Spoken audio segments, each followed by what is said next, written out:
Oh.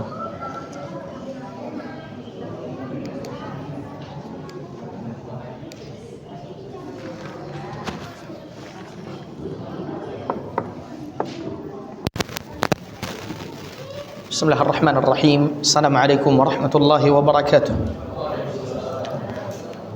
Alhamdulillahi rabbil alamin. Allahumma salli wa sallim wa barik ala nabiyyina Muhammad wa ala alihi wa sahbihi ajma'in wa ba'd.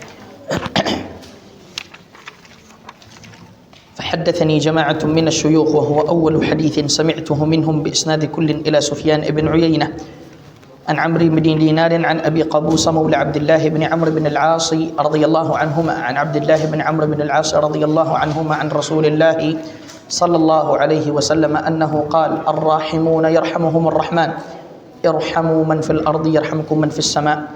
Kembali akan kita lanjutkan ma'asyiral muslimin pembahasan kitab Maqasidus Shaum karangan Al-Allamah Syekh Abdul Aziz Ibn Abdussalam As-Sulami atau yang dikenal dengan Al-Izz Ibn Abdussalam rahimahullahu tabaraka wa ta'ala yang wafat pada tahun 660 Hijriyah. Naam.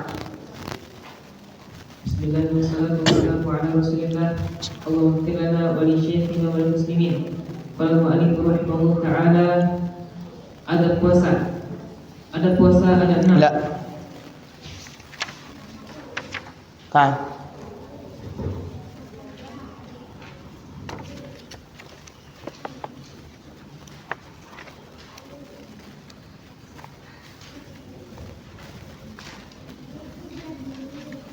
Buka halaman 28, paragraf paling akhir, sementara peleburan dosa itu.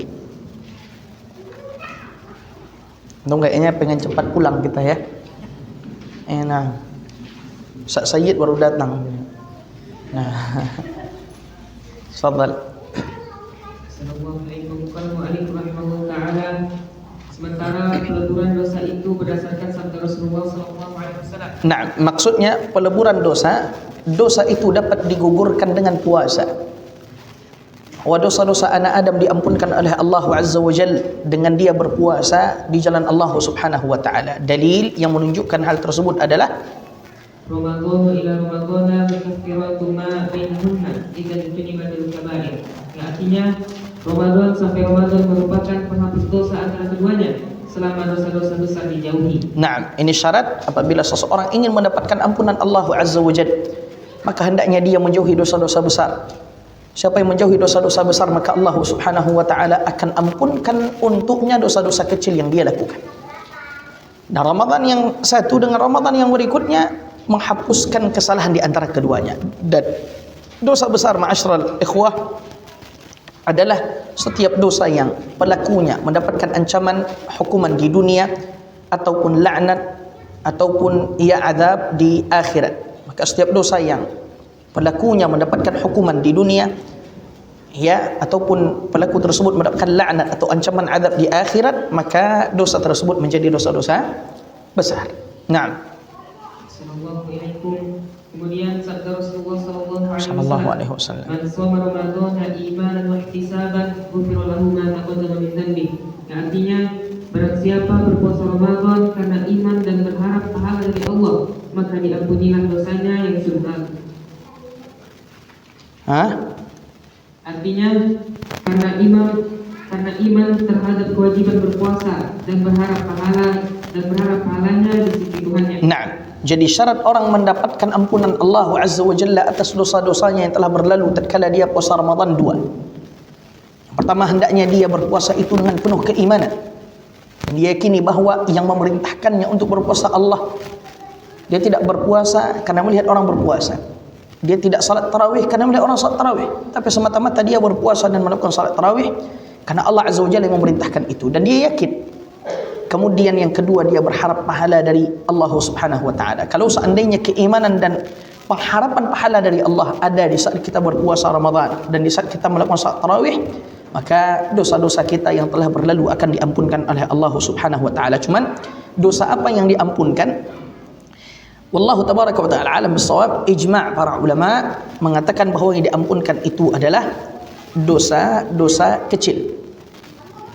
Dan Al-Imam Ibn Abdul Barr rahimahullahu ta'ala di dalam kitab At-Tamhid mengategorikan pendapat sebagian ulama yang mengatakan dosa besar pun dihapus oleh Allah, ini adalah khilaf yang syadz.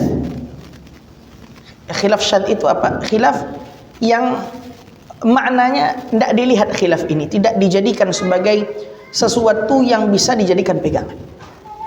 Karena kan rata-rata khilaf para ulama dan fuqaha itu kita boleh mengambil mana di antara dua pendapat itu yang kita anggap benar, rajih. Ya, tapi khilaf yang syadz tidak bisa dipegang. Nah, itu maksudnya ma'asyiral muslimin. Makanya Al-Hafidz Al-Imam Ibn Abdul Barr rahimahullah menukilkan ijma' berkenaan tentang hal tersebut, bahwa yang dihapuskan oleh puasa tatkala puasa itu dikerjakan dengan penuh keimanan dan pahala dari Allah Azza wa Jalla adalah dosa-dosa kecil. Namun sebagian ahlul ilm semisal Ibnu Hazm dan Syekhul Islam Ibnu Taimiyah mengatakan bahwa termasuk dosa-dosa besar pun diampunkan oleh Allah Azza wa Jalla.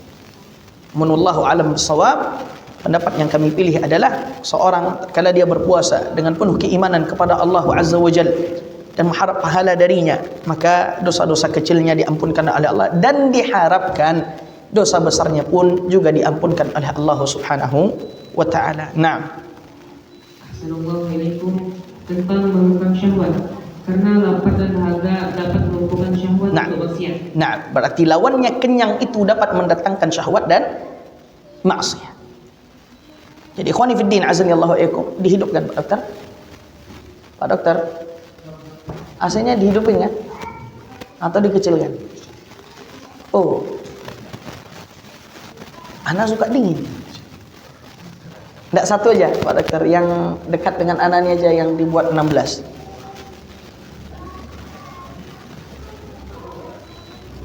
Wah, bisa 10 bisa nggak Pak Dokter? Alhamdulillah.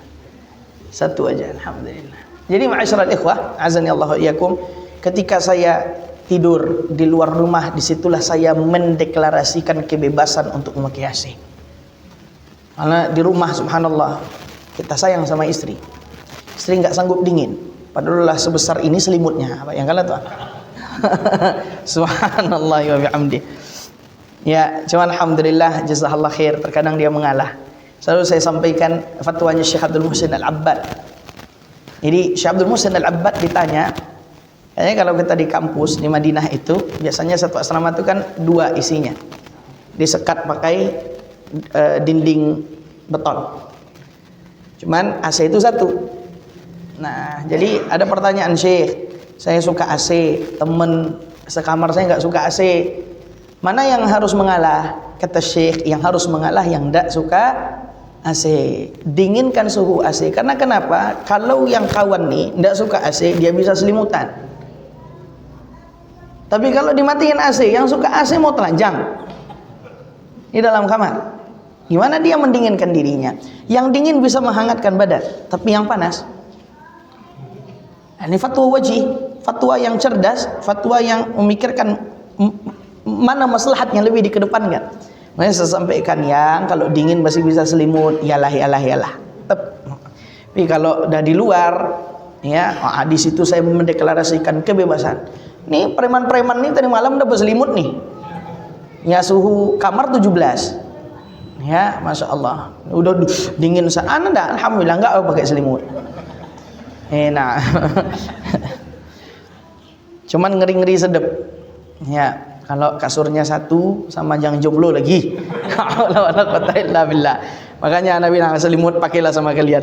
Saya bilang wala quwwata illa billah. Naam.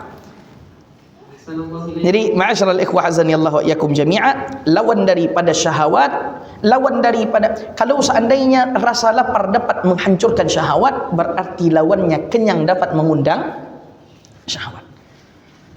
Dan itu kita rasakan. Dan itu kita rasakan. Makanya tatkala lapar, Anda tidak tahu apa kolerasinya. Ini ada bertiga dokter senior kita, ada dokter muda kita juga. Mana? Ya, dokter muda kita juga ada. Apakah lapar itu, kita tanya sama senior dulu ya. Dokter, apakah makan bisa menurunkan hormon testosteronnya, dokter? Kalau dia nggak makan misalnya, bisa insya Allah. Stres bisa, letih juga bisa kan? Alhamdulillah, sepakat. Ada yang mau menyelisihi beliau? Nah, kan bukan hanya di ilmu fikih aja yang ada khilaf. Iya, di sebagian dokter ini dikasih, dokter ini kayaknya. Nah, jadi ma'asyiral muslimin, betul kan di antara sebab terjadinya misalnya kurang gairah itu ya letih, lelah kan. Maka orang yang lapar letih badannya. Orang yang lapar letih badannya, dan ini al-hath, motivasi Nabi SAW kepada para jombloan sejati untuk menghancurkan syahwatnya dengan puasa. Dengan itu tertekan. Kalau dari segi medisnya mungkin di orang lapar letih, bawaannya letih, capek, Ustaz, turun syahwatnya. Tapi kalau kenyang, makannya daging merah lagi yang banyak mengandung zinc dan magnesium, waduh bahaya. Nih ya, naik lagi nanti ini. Maka pelampiasan tidak ada. Nah, ini yang bahaya. Masyaallah ikhwah azani Allah wa iyyakum jami'a, fa kepuasa itu dapat mengekang syahwat. Dalilnya Assalamualaikum. Demikian pula diriwayatkan dari Nabi sallallahu alaihi wasallam bahwa beliau bersabda, "Ya ma'syarasy syabab, man istata'a minkum al-ba'ah falyatazawwaj, fa innahu aghaddu lil-basar wa ahsanu lil-qalb, wa man lam yastati' fa 'alaihi bis-shawm, fa innahu wija'un." Artinya, hai kaum pemuda. Mana yang muda-muda dipanggil sama Nabi SAW. Ya ma'syarasy syabab, wahai yang muda-muda. Dan yang dikatakan syabab yang berumur 14, 15, 16, 17. Selain daripada itu udah tua. Nah, ini ma'asyiral muslimin, sebagian para fuqaha kita mengatakan ini himbauan Nabi Sallallahu Alaihi Wasallam kepada orang-orang yang baru masuk usia baligh. Nah, ini baru baligh tu loh disuruh Nabi nikah. Sallallahu Alaihi Wasallam. Nah, ini Syekh Muhammad Abdul Wahab rahimahullah. Tahu Syekh Muhammad Abdul Wahab? Antum Wahabi loh, jangan sampai tahu tak tahu Syekh Muhammad nih. Syekh Muhammad tuh dengkotnya tuh. Ya. Imam Muhammad Abdul Wahab rahimahullah, imam Mujaddid. Rata-rata orang yang menuduh ya dakwah beliau anarkis, teroris, menghalalkan darah, rata-rata tidak baca kitab beliau rahimahullah taala. Insyaallah ya, berapa kali kita bahas kitab Syekh Muhammad di apa Mas? 3 kitab kali ya. Al-Usul Thalathah, risalah beliau kepada penduduk Qasim, kemudian syarat sah, syarat wajib, rukun dan salat. Udah dibahas kan? Ada yang jadi zombie di sana setelah ngaji daurah 2 kali, ada? Enggak, laporkan Mas. Kalau ada, biar jangan ana yang kena lapor nanti ya. Enggak ada kan? Alhamdulillah. Tak ada yang suka kafirkan, ada murid-murid kita yang kafirkan orang Zat? Enggak. Alhamdulillah. Tak ada, alhamdulillah. Bersyukur sama Allah Azza wa Jalla. Nah, masyaallah Syekh Muhammad bin Abdul Wahab itu menikah di umur 14 tahun. Dan yang lebih muda dari beliau ada, yaitu sahabat Nabi yang mulia Amr ibnul As, menikah di umur 10 tahun, dapat anak di umur 11 tahun. Makanya jarak antara Abdullah, anaknya Amr bin As, dengan bapaknya cuma 10 tahun. Yang jomblo kasihan. Ya. Amr bin As, anak ndaknya ini Pak, anaknya ini dia nih Pak dokter. Nanti anak minta resep sama Pak dokter, dikasih tinggikan aja lah dosis untuk Ustaz gitu. Jadi ma'asyiral ikhwah azani Allah yakum, yang syabab disebutkan oleh para ulama, yang syabab itu yang masih belasan tahun. Ya setelah itu dia mulai masuk fase, sebagian mengatakan masih fase syabab, sebagian masih udah masuk fase dewasa. Nah, ini himbauan ma'asyiral muslimin kepada yang syabab. Kenapa? Karena biasanya syahwat lebih memuncak pada diri orang-orang yang sedang mengalami pancaroba. Ya, kan kita semua pernah merasakan pubertas, semua ingin dicoba. Makanya Nabi SAW menghimbau para syabab. Kenapa Nabi SAW tidak menghimbau wahai yang berumur 40 tahun belum nikah juga? Enggak. Karena apa, kan semakin ke sini, apalagi kita tahu, tanya lagi sama dokter senior nih, semakin umur bertambah semakin kadarnya turun ya Pak dokter ya. Kan jadi ma'asyiral ikhwah azani Allah yakum, ya seperti itu. Makanya Nabi SAW himbau syabab yang masih baru baligh, karena di saat seperti itu puncak syahwatnya naik.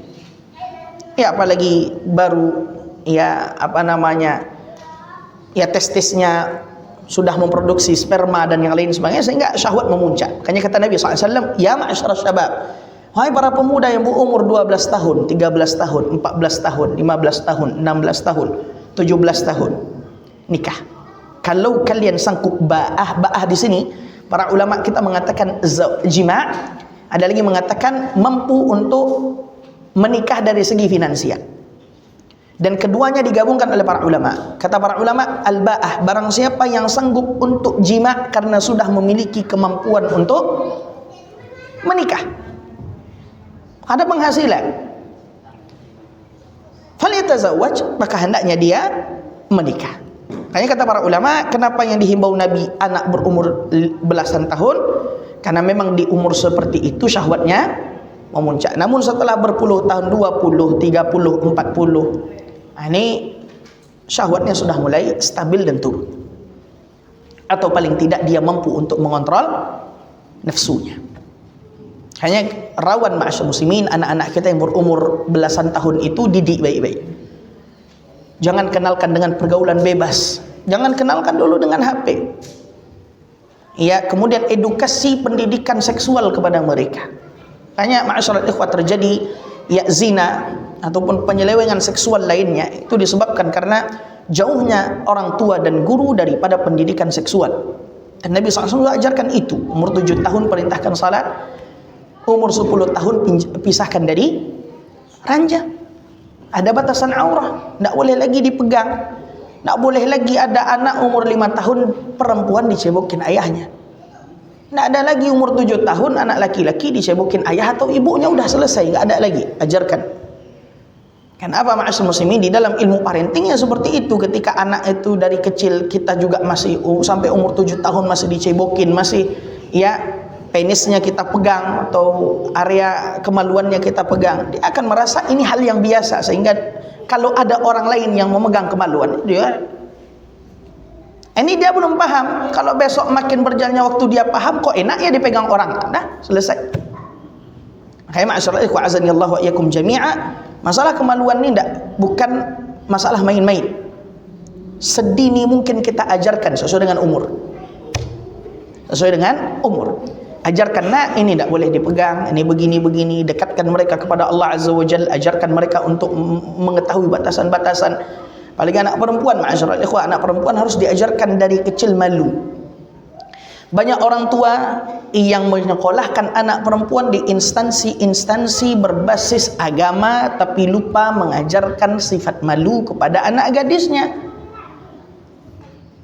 Walaupun dia hafal Quran, walaupun dia hafal hadis, tapi kalau dia tidak punya sifat malu, apa gunanya? Muslimin azanillahu wa iyyakum. Saya tidak tahu apakah itu atas dasar cemburu atau tidak. Cuman saya selalu bersyukur sama istri. Kalau seandainya misalnya saya pulang umrah, wajarkan istilahnya ada ibu-ibu yang misalnya sebelum berpisah itu hati-hati ya bu, atau misalnya saya ceramah, sini laki-laki sini perempuan. Wah itu tuh kayaknya diukur pakai mata tuh, udah ada rollnya tuh ya mas. Nah, ini kok lebih dekat ke perempuan ini. Itu dikasih tahu nanti itu, bang tadi terlalu dekat loh sama ibu-ibu. Oke, saya bilang. Bang tadi kok terlalu lembut sama ibu-ibu. Siap. Saya tidak pernah membantah kalau istri, karena subhanallah, ikuti aja. Kalau udah zaujah bilang bang tadi terlalu melambai, enggak, iya kan. Karena ketika laki-laki itu di hadapan wanita kan nggak sadar memang, mau tua mau muda. Makanya ma'asyiral ikhwan wal akhwat, ini guru-guru kalau mengajarkan akhwat pakai hijab, tidak cukup pakai cadar saja. Saya udah beberapa kali ditegur sama syekh, pondok kamu ngajar akhwat iya, gimana? Pakai cadar? Pakai hijab. Oh, gimana ini? Kemudian di fatwa Syekh bin Baz, nggak boleh pakai tirai. Makanya sekarang anak-anak akhwat, apalagi anak ngajarnya anak aliyah, anak SMA. Wah, terkadang subhanallah, makanya saya sekarang ngajarnya di masjid jauh-jauh, walaupun tidak ada hijab jauh-jauh, sampai akhirnya nanti dibuat kelas hijab dengan sesegera mungkin. Itu seperti itu. Kalau mungkin ya, kalau saya sekarang alhamdulillah tidak merasa terfitnah dengan anak-anak itu, tapi dengan guru yang seperti ini, Masya Allah, baca Masya Allah. Apa anda anak akhwat itu terfitnah karena dengan wah ya Allah Ustaz, anak siap jadi yang kedua. Pening anak kalau dibilang kayak gitu. Ketawa beliau. No iya kan. Makanya anak prinsip kalau ngajar anak akhwat ndak ada lemah lembut.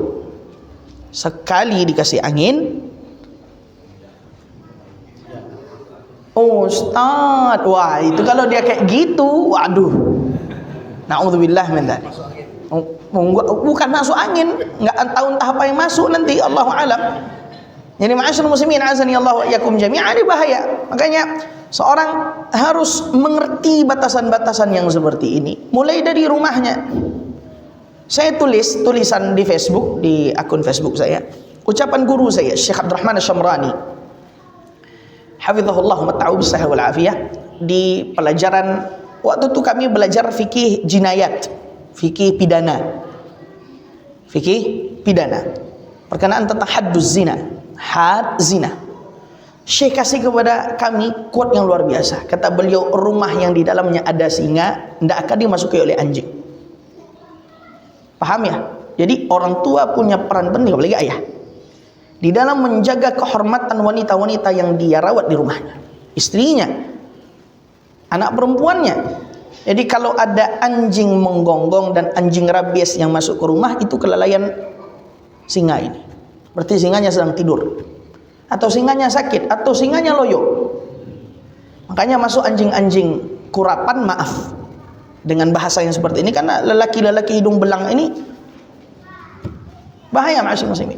Hanya nanti setelah terjadi hal-hal yang tidak diinginkan, anak anda pacaran, nelpon dengan lelaki yang kamu begini, enggak, kamu yang harus memarahi dirimu terlebih dahulu sebelum kamu memarahi anak gadismu.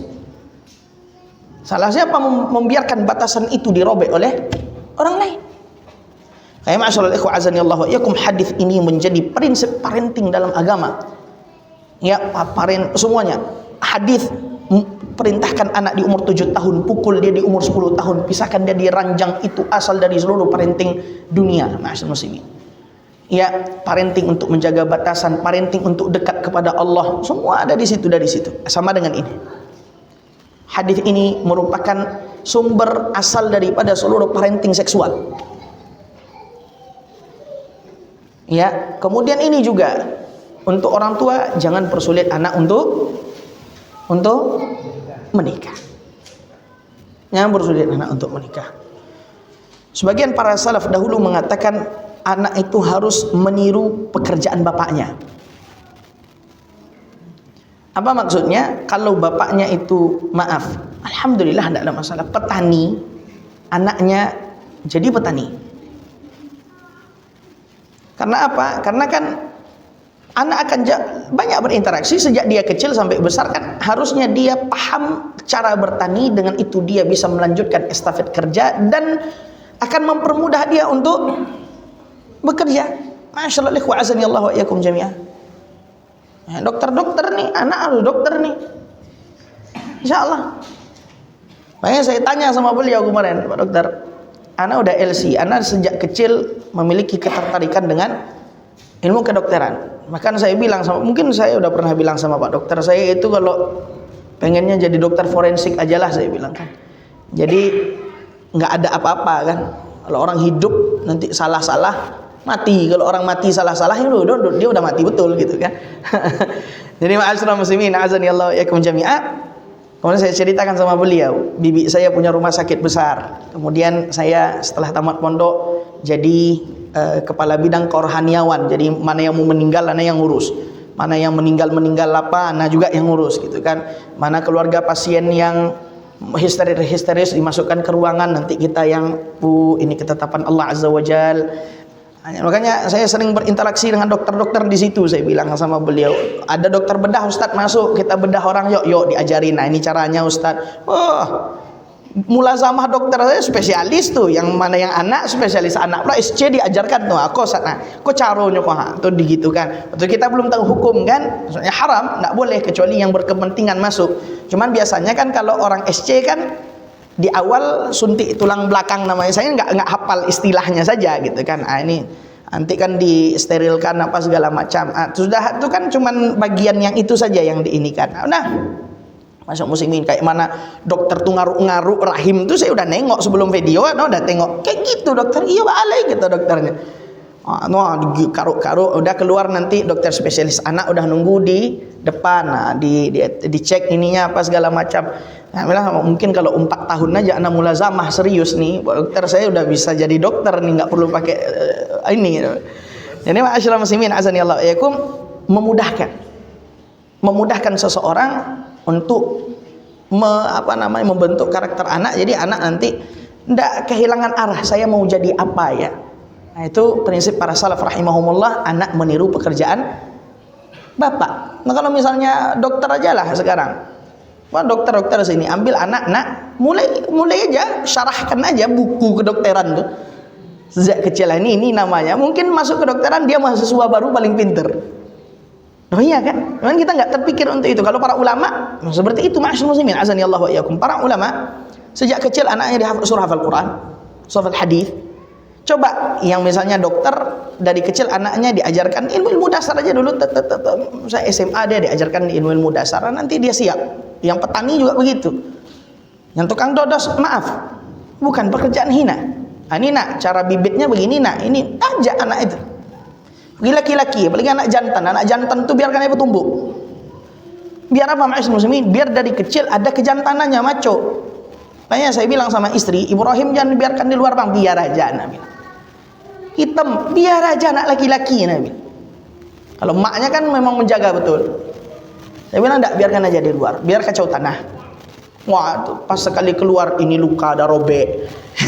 Lututnya udah ini. Itu kalau nampak Ustaz Ali Musri apa enggak nak tumbuk kami. Ustaz Ali kalau sama cucu ngeri itu. Ya subhanallah, semua kena marah sama dia tuh. Cuman anak yang tidak sanggup dia marahi, karena kan mungkin anaknya anak perempuannya disikatnya itu. Jangan, kata beliau tuh kan, apalagi biniknya kan, mau binik muda mau binik tua apalagi. Ya kan. Tengok tangan cucu, tengok. Wah, semua udah sibuk tuh kalau udah cucu main ke rumah udah sibuk. Enggak boleh dilarang. Ya mamanya bilang jangan makan coklat nak, biar aja kata Ustaz Ali. Wah, mau dibilang apa? Jadi ma'asyiral muslimin, anak jantan biarkan aja, dikasih kunyah. Makanya Ibrahim anak saya, masya Allah tabarakallah, anak saya kasih kunyah sejak kecil, Abu Ishaq. Kadang saya panggil ya Aba Ishaq. Kenapa? Supaya ada kejantanan ma'asyiral muslimin sejak kecil. Enggak letoy. Ini bahaya. Ma'asyiral ikhwan, biarkan. Dan ini prinsip tarbiyah di dalam Islam.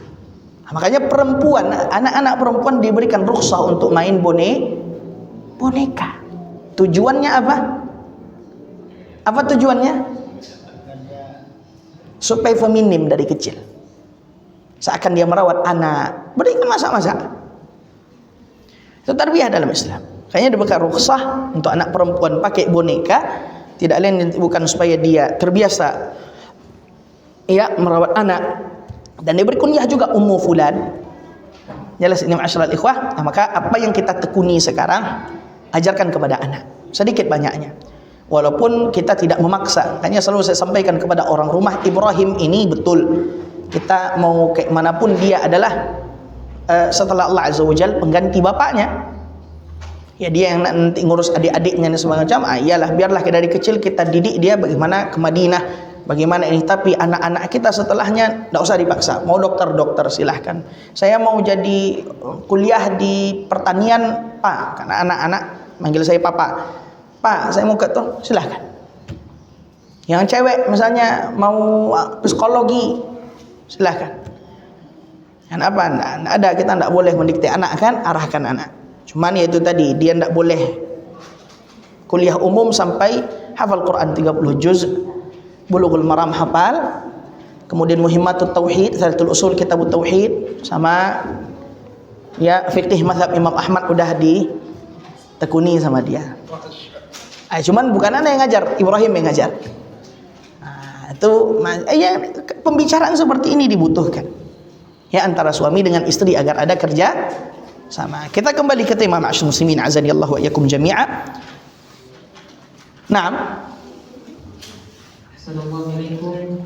Artinya hai kaum pemuda, barang siapa di antara kamu mampu menikah, maka hendaklah ia menikah, karena menikah lebih dapat memejamkan mata dan lebih menjaga kemaluan. Maksud memejamkan mata, menjaga pandangan. Menjaga pandangan. Kemudian menjaga kemaluan. Nabi mulai dengan pandangan, baru kemaluan. Ini makna ma'asyiral muslimin, ketika orang menikah, matanya tidak sejelalatan mata orang yang belum menikah. Oh, kalaupun terlihat oleh dia, Masya Allah mulus barang tu Ustaz, datangi istri. Karena yang sama si mulus ini ada sama istri. Dalam riwayat disebutkan seperti itu, ma'asyiral muslimin azanillahu wa iyyakum. Sehingga lebih terjaga ma'asyiral ikhwan. Ada tempat kita bertanam. Nah, kalau tidak sanggup,